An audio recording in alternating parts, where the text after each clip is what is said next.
অনুরাগের ছোঁয়া ধারাবাহিকের নতুন পর্বে দেখা যায় যে রিইউনিয়ন অনুষ্ঠানে এসে অর্জুনের কথা শুনে চমকে ওঠে দীপা। সূর্যকে অপমান করার আগেই অর্জুন দীপাকে বলে, তোমার ডাক্তারবাবুর কোনো দোষ নেই দীপা, আসলে তুমি আর ডাক্তার সূর্য সেনগুপ্ত যে ডিভোর্স পেপারে সাইন করেছো সেটা একটা ভুয়া ডিভোর্স পেপার ছিল। মিশকাকে বোকা বানিয়ে আমি এটা করিয়েছিলাম।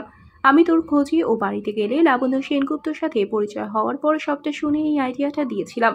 পরে ডাক্তার সূর্যের সাথে আংশিক আলোচনাও হয়। তাই বলছি সূর্যের কোনো দোষ নেই, যা কিছু করা হয়েছে সবটাই তোর আর সূর্যের ভালোর জন্যই করা হয়েছে। আমি এটাও প্রমাণ করব মিশকার বেবি সূর্যের সন্তান নয়। অর্জুনের কথা শুনে লজ্জা পায় দীপা, বলে অর্জুনদা তুমি আমার জন্য এতটা চিন্তা করো, আর আমি বুঝতেও পারিনি যে ডাক্তারবাবু এবং মা আমার সাথে এত বড় গেম খেলতে পারলো। আমি কিন্তু ডাক্তারবাবুকে ছাড়বো না। সূর্য বলে, দাদা আপনি এক্ষুনি সবটা বলে দিয়ে আসল মজাটা নষ্ট করে দিলেন। এমন সময় মিশকা ফোন দিলে সূর্য রিসিভ করছে না দেখে অর্জুন রিসিভ করে জানিয়ে দিল সূর্য এখন ব্যস্ত আছে।